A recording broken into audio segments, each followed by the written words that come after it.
Today, I do not stand here to celebrate what we have achieved. I stand here to question what we have not.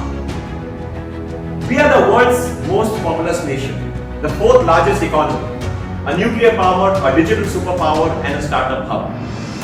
We pride ourselves on scale, on legacy, on growth. And yet, let me ask you one simple, direct, but a painful question. Which Indian consumer brand does the world know of? Not just admire in theory, but they recognize, they buy it, they love it, and they trust it. Where is our version of Samsung from South Korea? Our Toyota from Japan, our LG, our Sony, our Nestle, our IKEA, or our Nokia? These all brands come from small little countries. Possibly they are smaller than Indian states.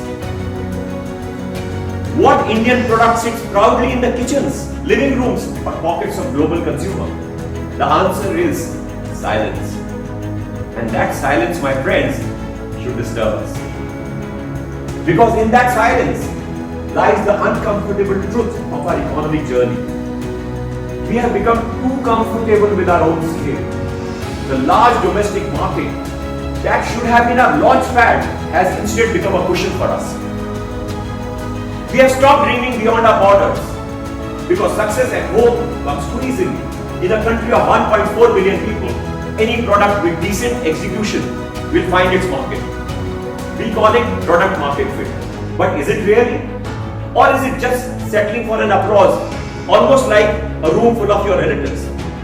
When we look in the mirror of global commerce, we see the outlines of greatness, but not its reflection. Because true greatness is not defined by the size of your own home or the home market, but by your ability to win hearts across cultures, across borders, across expectations. Look at South Korea, a country 1/20th of our size. What have they built? Samsung, LG, Hyundai, Kia, BTS, Squid Game, and Oscar-winning cinemas. They export culture, they export innovation, they export their own identity. Let us look at ourselves. What are we exporting? We are exporting software engineers but not platforms. We are exporting raw material but not a world-class design.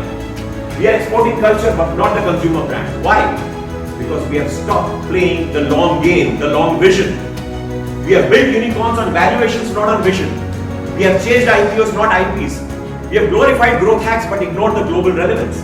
And let me be clear, I am not criticizing anybody. This is not a criticism of entrepreneurs.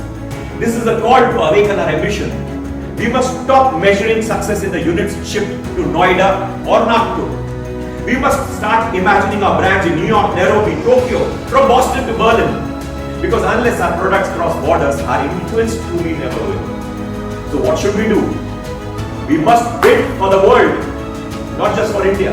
We must design with empathy, manufacture with excellence, and market it with courage. We must stop settling for Make in India and start striving for Made for the world and learn around the world. And we must ask ourselves this question every time when we build a brand. Can this become a household name in Paris, in Toronto, in Seoul, in London? If the answer is no, then why are we building it? The world does not owe us recognition. It will not give us a seat at the table just because we are big. It will give us a seat at the table when we earn it by creating something unforgettable. It is time to stop using India's size as an excuse for global invisibility. It is time to be restless again, hungry again, bold again. It is time for Indian brands to stop being giants at home and ghosts abroad. The world is not waiting for us. When we decide that local success is not enough, let this be a decade India stops consuming greatness and we start exporting it.